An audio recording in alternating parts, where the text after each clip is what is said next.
let's just dive into the wing room as a whole. I know you've written about this too, Sean, but when you look at just the experience they've added, but also the proving shooting, just what's your baseline expectation for this group going into next season compared to what we had last year?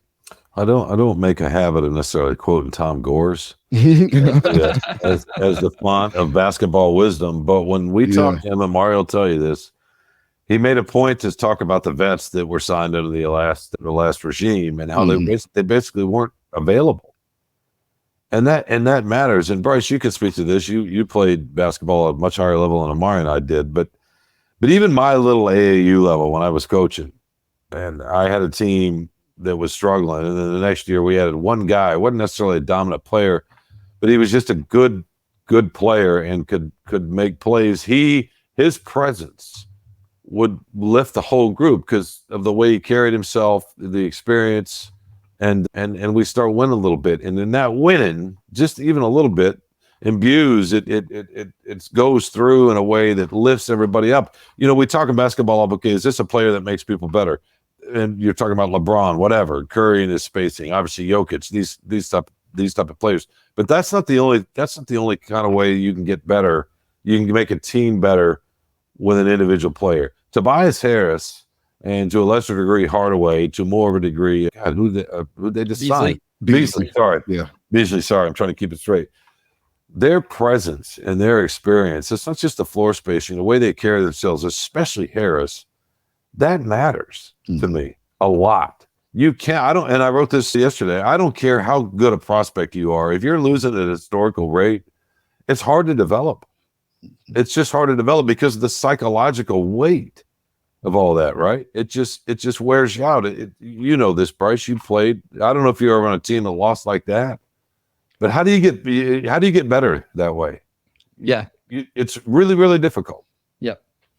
Yeah, it's hard, and like I say, it really wears on you individually and then collectively. It's hard to get that growth. But I will also say, going through hard things also helps you come together whenever it does start to click. And I think maybe the hope here is because these young guys have been through that. And I just want to throw this out real quick. You mentioned it, you touched on it. Tim Hardaway Jr., all of these guys over the last 5 seasons, Sean, Tim Hardaway Jr. average 28.8 minutes per game and has played in 333 games. Tobias Harris, 33.7 minutes per game, played in 351 games.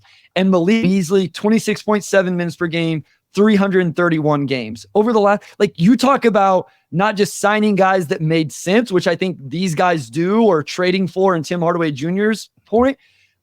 These are guys that have been on the floor over the last 5 seasons and then are proven floor spacers. I think having guys that are able to play 70 games this next year, hopefully I'm not jinxing things here, is going to be huge for this team. No, it is. It's interesting. But I liked watching Bogdanovich play. He's just a hooper, man. He's a bucket getter in his own somewhat unique way.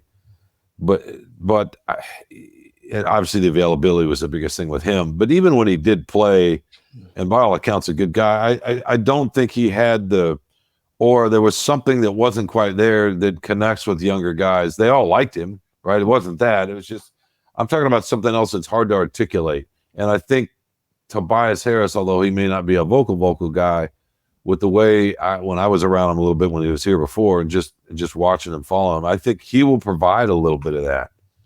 Just the broader shoulders. I mean, he's not as good a shooter as Bogdanovich, and maybe not as good a 3-level scorer in some ways, but he brings something else that I just think is critical, and they've been missing in a huge, huge way. And I also just remember all the moments last season, especially late in games where the execution wasn't there, but just the visible confusion you saw on the court on both ends, on every other possession with this Pistons team. And even with the vets they did have, and I know that there were some availability issues, but just having older guys who have been through so many scenarios could even just, I think what really hurt Monty from a rotation standpoint the way he wanted to run his rotation at least, is that you only got so many guys on the team who were battle tested and knew how to solve certain situations, right? So I feel like now with JB if you need a court full of adults, you could pretty much do that, right? Like there are not going to be so many scenarios where you're relying on 4 guys on rookie contracts with 6 minutes left if you don't have to do that. I feel like he has a lot more options to go with older guys, which should help lift the overall floor for his team.